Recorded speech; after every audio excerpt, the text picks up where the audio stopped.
Hello ನಮಸ್ತೆ, welcome back to my YouTube channel. ನನ್ನೆಲ್ಲ ಆಧ್ಯಾತ್ಮ ಬಂಧುಗಳಿಗೆ, ನನ್ನ ಆಗರ್ಭ ಶ್ರೀಮಂತ ದೇವರುಗಳಿಗೆ ನನ್ನ ನಮಸ್ಕಾರಗಳು. ಸರ್ವೇ ಜನೋ ಸುಖಿನೋ ಭವಂತು. ಸೊ ಇವತ್ತಿನ ಟಾಪಿಕ್ ಏನಂದರೆ ಸ್ನೇಹಿತರೆ, ಪ್ರತಿಯೊಬ್ಬ ಮನುಷ್ಯನಿಗೂ ಕೂಡ ಏನೋ ಒಂದು ಟ್ಯಾಲೆಂಟ್, ಪ್ರತಿಭೆ ಅನ್ನೋದು ಇರುತ್ತೆ. ಸೊ ನಿಮ್ಮಲ್ಲಿರ್ತಕ್ಕಂತಹ ಪ್ರತಿಭೆಯನ್ನು, ವಿಶಿಷ್ಟ ಪ್ರತಿಭೆಯನ್ನು ಗುರುತಿಸಿ ಅದನ್ನು ಮಿಂಚೋದು ಹೇಗೆ, ನಿಮ್ಮಲ್ಲಿರ್ತಕ್ಕಂಥ ವಿಶಿಷ್ಟ ಪ್ರತಿಭೆ ಸಾಮರ್ಥ್ಯವನ್ನು ಬಹಿರಂಗಪಡಿಸಿ ಪ್ರಕಾಶಮಾನವಾಗಿ ಅದನ್ನು ಬೆಳಗಲು ಈ ವಿಡಿಯೋ ಸಹಾಯ ಮಾಡುತ್ತೆ. ದಯವಿಟ್ಟು ವಿಡಿಯೋನ ಎಲ್ಲೋ ಸ್ಕಿಪ್ ಮಾಡದೆ ಪೂರ್ತಿಯಾಗಿ ನೋಡಿ, ಯಾಕಂದರೆ ತುಂಬ ಯೂಸ್ಫುಲ್ ಆಗಿದೆ. ಯಾಕಂದರೆ ಅವರಲ್ಲಿ ಒಂದು ಪ್ರತಿಭೆ ಅನ್ನೋದಿರುತ್ತೆ ಪ್ರತಿಯೊಬ್ಬ ಮನುಷ್ಯನಲ್ಲೂ ಕೂಡ.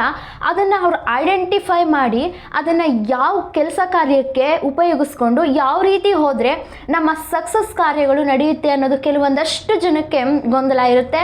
ದಯವಿಟ್ಟು ವಿಡಿಯೋ ಇಷ್ಟ ಆದರೆ ದಯವಿಟ್ಟು ಒಂದು ಲೈಕ್ ಮಾಡಿ, ಹಾಗೆ ಶೇರ್ ಮಾಡಿ. ಸ್ನೇಹಿತರೆ, ಇನ್ನು ಯಾರೆಲ್ಲ ನನ್ನ ಚಾನಲ್ನ ಸಬ್ಸ್ಕ್ರೈಬ್ ಮಾಡಿಲ್ಲ, ದಯವಿಟ್ಟು ಸಬ್ಸ್ಕ್ರೈಬ್ ಮಾಡಿಕೊಂಡು ವಿಡಿಯೋ ನೋಡಿ ಸ್ನೇಹಿತರೆ. ಯಾಕಂದರೆ ಪ್ರತಿನಿತ್ಯ ಇಂಥದ್ದೇ ಆದಂತಹ ಯೂನಿಕ್ ಯೂಸ್ಫುಲ್ ಇನ್ಫಾರ್ಮೇಷನ್ನೊಂದಿಗೆ ನಿಮ್ಮ ಮುಂದೆ ಬರ್ತಾ ಇರ್ತೀನಿ.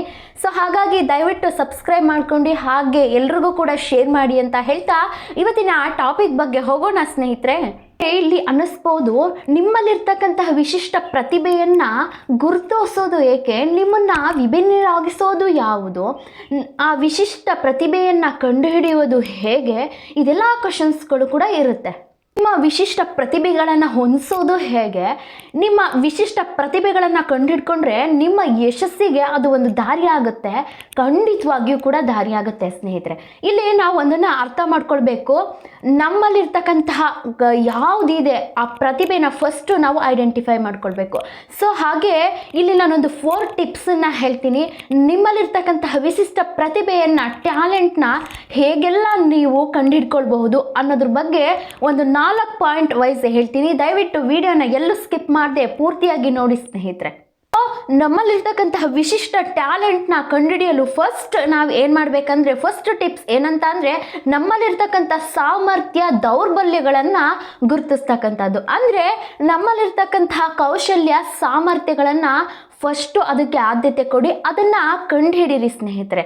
ನಮ್ಮಲ್ಲಿ ಏನು ಸಾಮರ್ಥ್ಯ ಇದೆ, ನಮ್ಮಲ್ಲಿ ಏನೋ ಒಂದು ಕೌಶಲ್ಯ ಇದೆ, ಅದನ್ನು ಐಡೆಂಟಿಫೈ ಮಾಡ್ಕೊಳ್ಬೇಕು ಫಸ್ಟು. ಪ್ರತಿಯೊಬ್ಬರಿಗೂ ಒಂದಲ್ಲ ಒಂದು ಏನಾದರೂ ಒಂದು ಇದ್ದೇ ಇರುತ್ತೆ.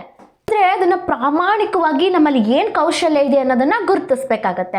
ಸೊ ನಿಮ್ಮಲ್ಲಿ ಇರ್ತಕ್ಕಂತಹ ಒಂದು ಸುಲಭವಾದಂತಹ ಕೌಶಲ್ಯಗಳ ಬಗ್ಗೆ ಹೆಚ್ಚಿನವಾಗಿ ಗಮನ ಹರಿಸಿ, ಮತ್ತು ನೀವು ಯಾವುದರಲ್ಲಿ ಉತ್ಸುಕರಾಗಿದ್ದೀರಾ, ಯಾವುದರಲ್ಲಿ ಉತ್ಸಾಹವಾಗಿದ್ದೀರಾ, ಯಾವ ವಿಷಯದಲ್ಲಿ ನೀವು ಕೌಶಲ್ಯ ಹೊಂದಿದ್ದೀರಾ ಅದನ್ನು ನೀವು ಫಸ್ಟು ಗುರುತಿಸಿ ಸ್ನೇಹಿತರೆ. ಈ ದೌರ್ಬಲ್ಯಗಳು ಬರ್ತಾ ಇರುತ್ತೆ, ಈ ನೆಗೆಟಿವ್ ಥಾಟ್ಸ್ ಅನ್ನೋದು ಬರ್ತಾ ಇರುತ್ತೆ, ಅದನ್ನು ಬಂದರೂ ಕೂಡ ಅದನ್ನು ಪ್ರಶಂಸಬೇಡಿ. ಸೊ ಆ ದೌರ್ಬಲ್ಯಗಳನ್ನು ಹೊರಹಾಕಿ, ಫಾರ್ ಎಕ್ಸಾಂಪಲ್ ನಾನು ಏನೋ ಒಂದು ಕೆಲಸನ ಮಾಡಬೇಕಾಗುತ್ತೆ, ಇವತ್ತು ಮಾಡಲಿಕ್ಕಾಗಲ್ಲ, ಸೊ ನಾಳೆ ಮಾಡ್ಕೊಂಡ್ರಾಯ್ತು ಅನ್ನೋದನ್ನು ಪೋಸ್ಟ್ಪಾನ್ ಮಾಡಬೇಡಿ.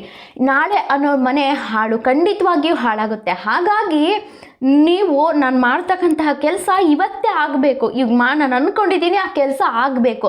ನನ್ನಲ್ಲಿ ಏನೋ ಒಂದು ಪ್ರತಿಭೆ ಇದೆ, ಅದನ್ನು ದಯವಿಟ್ಟು ನೀವು ಗುರುತಿಸಿ ಸ್ನೇಹಿತರೆ. ಪ್ರತಿಯೊಬ್ಬರಿಗೂ ಯಾವುದಾದ್ರೂ ಒಂದು activities, singing, dancing, reading, educations, job, ಅದು ಪ್ರತಿಯೊಂದು ಈ ಥರ ನಾನಾ ರೀತಿ ಬಿಸ್ನೆಸ್ ಮಾಡೋದಾಗಿರ್ಬೋದು, ನಾನಾ ರೀತಿ ಕೆಲವೊಂದು ವ್ಯಕ್ತಿಗಳಿಗೆ, ಪ್ರತಿಯೊಂದು ವ್ಯಕ್ತಿಗಳಿಗೆ ಕೂಡ ಅವರದ್ದೇ ಆದ ಒಂದು ಕೌಶಲ್ಯ ಇರುತ್ತೆ, ಅವರದ್ದೇ ಆದ ಒಂದು ಪ್ರತಿಭೆ ಇರುತ್ತೆ. ಅದನ್ನು ಇಷ್ಟು ನೀವು ಹುಡುಕಬೇಕಾಗತ್ತೆ.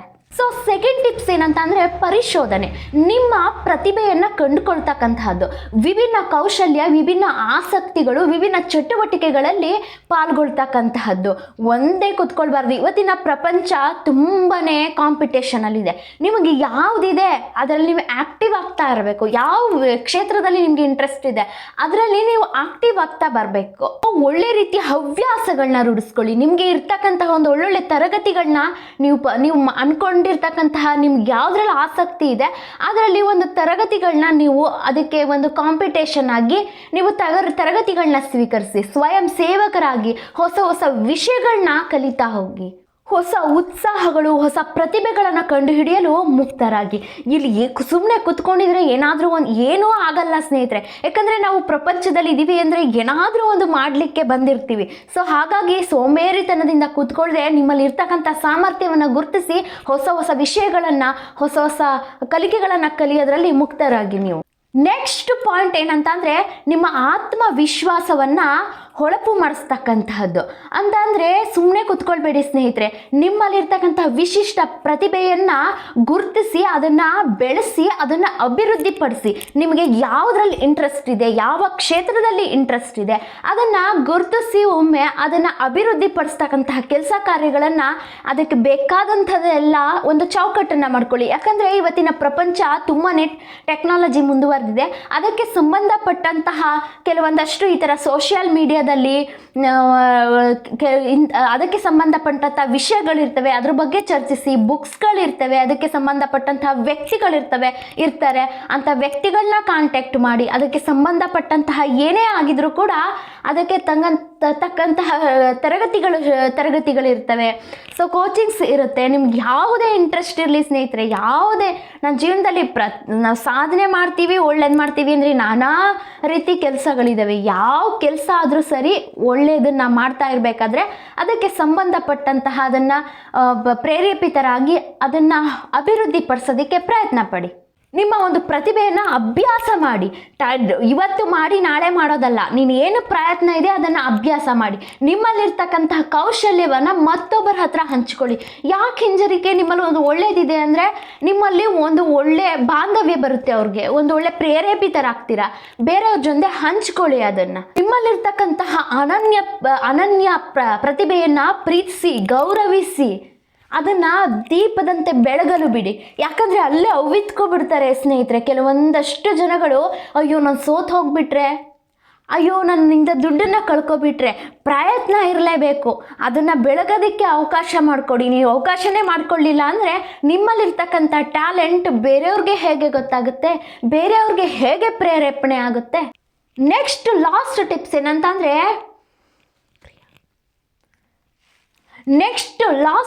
ಏನಂತಂದರೆ ಕ್ರಿಯಾ ಯೋಜನೆ. ನಿಮ್ಮ ಯಶಸ್ಸನ್ನು